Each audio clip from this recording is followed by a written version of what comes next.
그러면 구원은 영원한 보장이냐? 네, 여러분은 어떻게 생각하세요? 그러나 이루자신 성령을 아버지께서 내 이름으로 보내시리니 그가 너희에게 모든 것을 가르치시며 또 내가 너희에게 말한 모든 것들을 기억나게 하시리라. 여기서 제일 중요한 말은 기억나게 하시리라는 말이에요. 성령께서 우리에게 임하셔가지고 우리에게 하시는 일 중에 대표적인 게 뭐냐면은 하나님의 말씀, 예수님의 말씀을 기억나게 한다는 거예요. 기억나. 자, 그럼 여기서 문제. 기억을 하려면 내 안에 뭐가 기억돼 있어야만 그게 생각나겠죠. 근데 하나님의 말씀 성경을 안 읽어요. 그러면 성령님이 나를 아무리 도와주고 싶어도 못 도와줘요. 왜냐? 내 속에 기억된 게 없잖아요. 하나님의 말씀이. 성령님은 하나님의 말씀으로 우리를 도와주시는데 우리가 성경 공부를 아예 안 해. 그리고 기억된 하나님의 말씀이 없어. 그러면 성령님은 나에게 위로를 해주시고 막 도와주시고 막 싶어요. 근데 안 돼요. 왜냐? 지난 강의 때도 분명히 얘기했죠. 하나님은 우리를 꼭두각시 로봇으로 만든 게 아니고 자유의지를 주셨다고. 선택하라고. 그래서 성령님도 이 자유의지를 침범하지 않으세요. 하나님이 우리에게 자유의지를 주시고 하나님도 우리에게 침범을 안 해요. 그러니까 당연히 성령님도 우리에게 침범을 안 해요. 그래서 그거는 우리가 해야 돼요. 이게 신앙생활. 신앙생활이 뭐냐? 뭐 선행하고 사랑을 실천하고 많은 방법들은 있어요. 근데 그 방법은요. 하나님의 말씀에 기초해야 돼요. 근데 이 말씀을 읽지 않는다? 그러면 성령의 도우심을 받을 수가 없어요.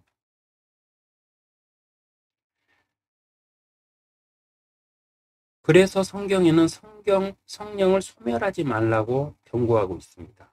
이 말의 뜻이 뭐냐면 성경을 안 읽는 게 성령을 소멸하는 거예요.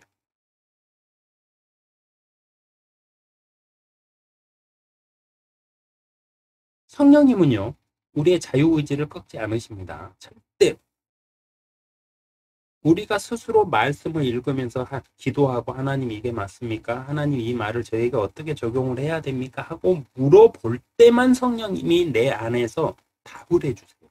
방향을 제시해 주세요. 다른 성경 구절에서 답도 찾아주세요. 근데 성경을 아예 안 읽는다? 그러면 어떻게 될까요?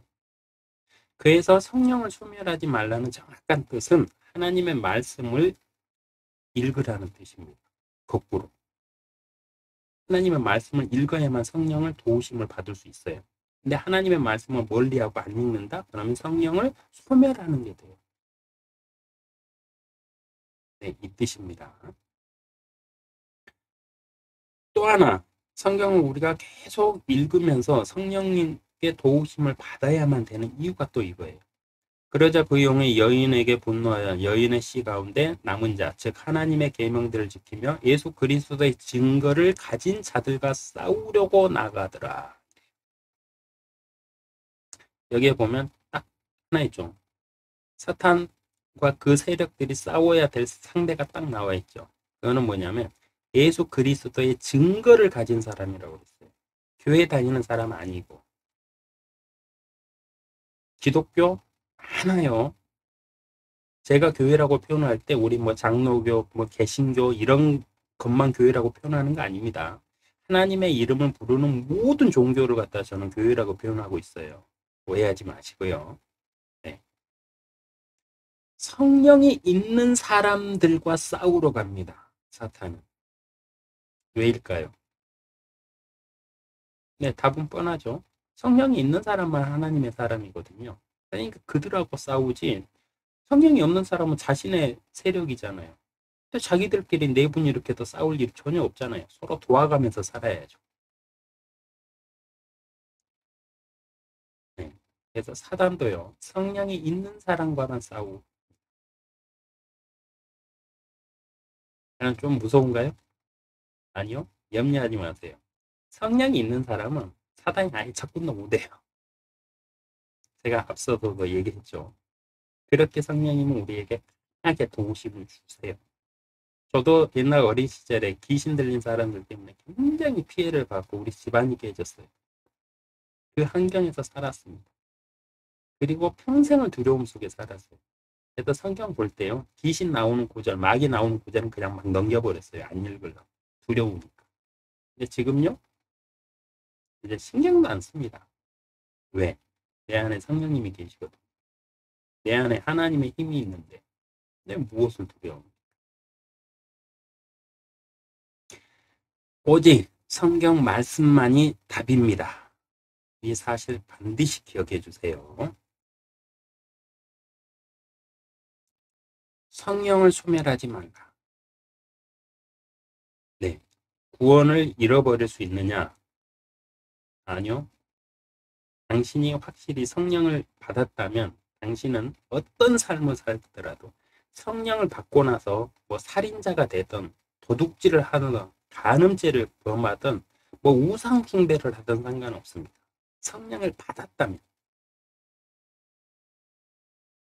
구원을 받되 부끄러운 구원을 받을 뿐이에요. 불의 세례를 받거든요. 우리는 불의 세례에서는 악한 것들이 다 태워집니다. 근데 안 태워지고 남는 게 있어야 돼요. 구원받을 때. 그냥 남는 게 요만큼이면 진짜 부끄럽겠죠. 남들이 이만큼 막 보화를 하늘에다 창고에다 쌓아뒀는데 하나님의 말씀대로 신앙생활하면서 사랑을 실천하고 자기가 피땀 흘려 버은 걸 가지고 어렵고 힘든 고아들 도우고 이런 사람들 얼마나 많아요, 세상에. 그런 사람들은 보화가 이만큼 있는데 나는 태우고 나니까 나머지가 요만큼밖에 없어요. 그래서 부끄러운 구원입니다. 그래도 구원은 받아요. 염려하지 마세요. 단, 내 안에 성령이 있느냐가 문제죠. 성령이 없이 신앙생활 하다가 만약에 그렇게 됐다. 그건 저도 모르겠어요. 그러나 성령이 있는 사람이 교회를 다니다가 어떤 뭐 일들로 인해 교회 안 나간다? 뭐 평생을 뭐 내 마음대로 살았다? 그러면 어떻게 될까요? 그래도 구원받습니다. 왜냐? 성령은 인침이에요. 인침.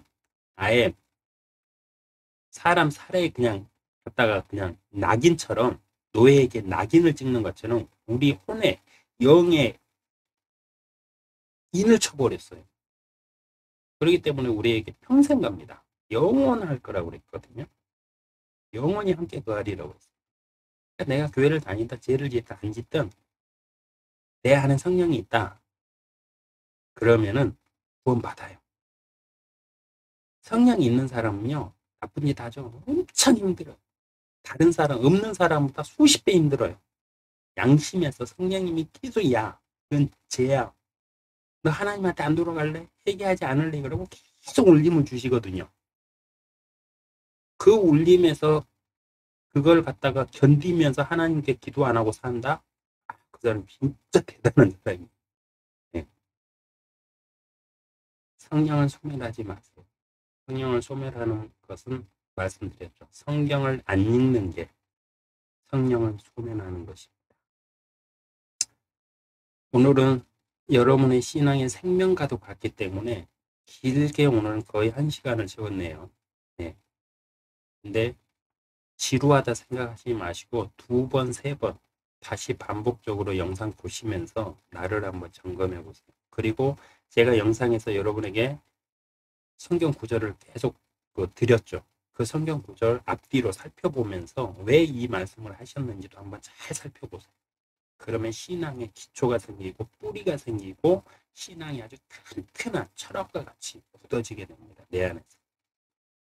그래서 여러분도 한번 정말 성령을 소멸하지 마시고 하나님의 말씀 하루에 1분이라도 네, 꼭 보시고 마음속으로 성령님과 함께 기도하시고 우리 마음에 성령님이 계시다고 했죠. 하나님께 의문이 생기는 것은 다 물어보시고 그래서 꼭 구원 받으시고 하늘나라에서 함께 만나기를 바라면서 다음 강의에서 또 찾아뵙겠습니다. 고맙습니다.